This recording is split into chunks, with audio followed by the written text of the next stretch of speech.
శుభోదయం ప్రియమైన భక్తులారా, ఇది లార్డ్ శ్రీరామ్ ఛానల్.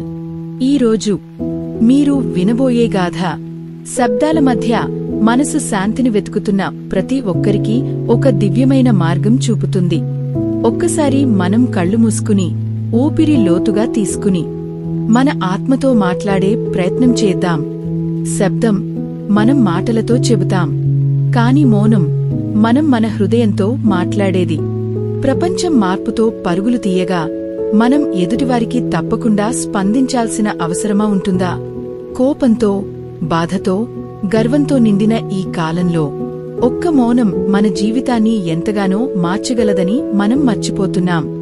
ఈ కథ, ఈ పాఠం, ఇది ఓ కథ కాదు, ఇది రాముడి జీవితం నుండి వెలువడిన నిశ్శబ్ద వేదం.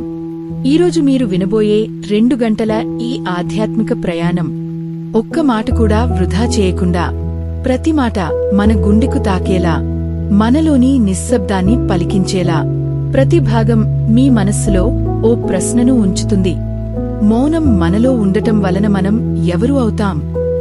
శ్రీరాముడు ఒక రాజు కాదు, ఒక సందేశం.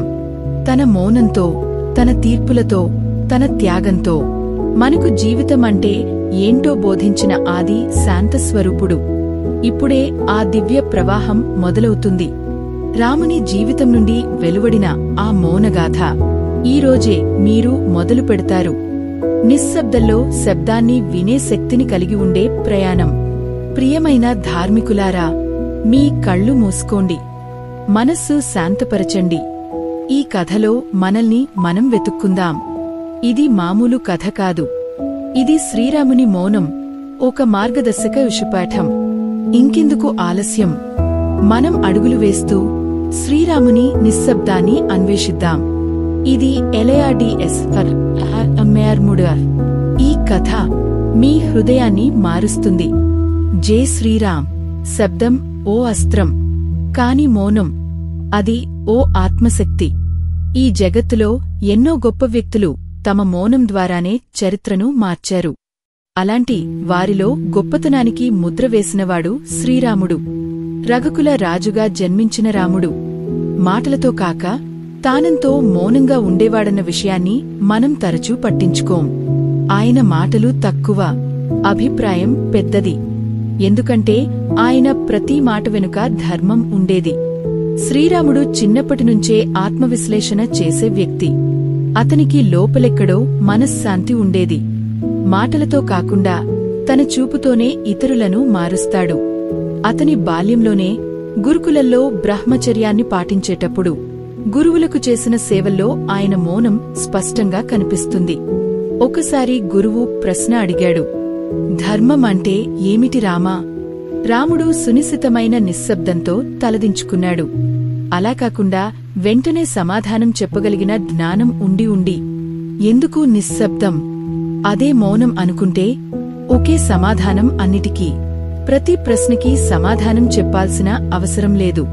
కొన్ని ప్రశ్నలు మనలోనే మేల్కొలిపే తపనగా ఉండాలి అని రాముడు విశ్వసించేవాడు. ఈ మౌనం, అదే ధ్యానం, అదే శాంతి రాముని వ్యక్తిత్వాన్ని నిర్మించింది. అతను పదే పదే ధర్మాన్ని ఎత్తిచెప్పలేదు, కాని ధర్మాన్ని జీవించాడు. ధర్మాన్ని ఎప్పటికీ నరరూపంగా చూచాలంటే ఆయన మౌనం వినిపించే సమయంలోనే ఆ జ్ఞానం వస్తుంది. శ్రీరాముడు మాట్లాడిన ప్రతి ఒక్క మాట కలియుగానికి మార్గదర్శకంగా మారింది. కాని అతడు ఎప్పుడూ బాహుబలితో మాట్లాడలేదు. బాధలు ఉన్నా, ఆవేశం ఉన్నా మౌనంగా ఎదుర్కొన్నాడు. భరతుడు తన వద్దకు వచ్చి రాజ్యాన్ని వదులుతుంటే రాముడు బాధతో నవ్వి తమ్ముడికి వాక్యాలతో మైత్రి ఇవ్వలేదు. ఒక్క చూపుతో తన ప్రేమను చూపించాడు. అది మౌనం కాదు, అది అర్థంతో నిండిన అమృతం. అన్నింటికీ మించిన ఉదాహరణ సీతా విడాకుల సమయంలో. ఒకవేళ మనలో ఎవరైనా రాముని స్థానంలో ఉంటే అంగీకరించేవారా? సీతను త్యాగం చేయగలిగేవారా? రాముడు ఒక్క మాట కూడా అధికంగా పలకలేదు. ప్రజాధర్మం కోసం తన వ్యక్తిగత జీవితాన్ని త్యాగం చేయగలిగాడు.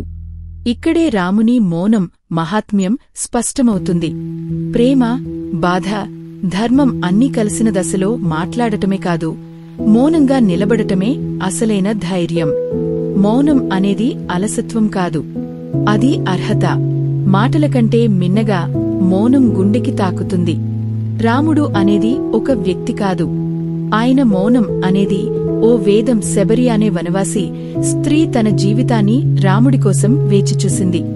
ఆమెకి రాముడు వచ్చినప్పుడు ఆమె కళ్లలో ఆనందం, ఆత్మగౌరవం ఉరిమిపోయింది. అయితే రాముడు అప్పుడు మాట్లాడిన మాటలు కంటే ఆమెతో కూర్చున్న శాంతమే ఆమెకు దీవెనగా అనిపించింది. వాల్మీకి మహర్షి ఒక దొంగగా జీవించేవాడు. నారదుడి మాటలతో మారాడు, కాని ఆ మార్పు నిలిచింది రాముని మౌనపు వల్లనే.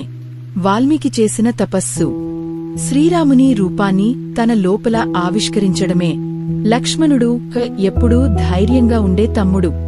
అతని కోపాన్ని, అసహనాన్ని, అనుభవాన్ని రాముడు మౌనంగా మార్చాడు. పలు సందర్భాల్లో అన్నా, మీరు ఎందుకు మాట్లాడటం లేదు అన్న లక్ష్మణుడికి మౌనంతోనే శ్రీరాముడు ఓ అద్భుతమైన సమాధానంగా నిలిచాడు. ఇలాంటి మౌనం మనం గమనిస్తే మనలో ఒక అంతఃశక్తిని మేల్కొల్పేస్తుంది. ఈ పాత్రలంతా రాముని మౌనం వల్లనే మారిపోయారు. ఇది ఓ జీవించదగన విద్య.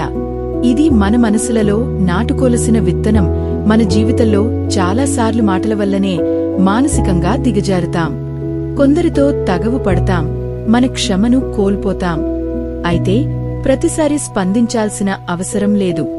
శ్రీరాముని పాఠాలు మనకు ఇలా చెప్తున్నాయి. 1. మౌనం మన శక్తిని నిలుపుకుంటుంది. ఒకవేళ ప్రతి తలుపు తెరవలేనప్పుడు నిశ్శబ్దంగా ఉండటం మంచిది. శ్రీరాముడు పలువురి పాపాలను చూసి కూడా నిశ్శబ్దంగా ఉండేవాడు, ఎందుకంటే ఆయన ధర్మాన్ని విశ్వసించేవాడు. 2. ప్రతి మాట ముందు ఆలోచించాలి. రాముడు మాటల పరిమాణం కంటే అర్థం మీద గౌరవం ఇచ్చేవాడు. మన మాటలు మన మనోభావాల ప్రతిబింబం. 3. నిశ్శబ్దం ఓ శక్తివంతమైన ప్రార్థన. శ్రీరాముడు వనంలో కూర్చుని భక్తులతో నిశ్శబ్దంగా ఉండేవాడు. ఆ మౌనం వాళ్లకు భరోసా ఇచ్చేది. 4. మన వ్యక్తిత్వానికి విలువ తెచ్చేది మన మౌనం.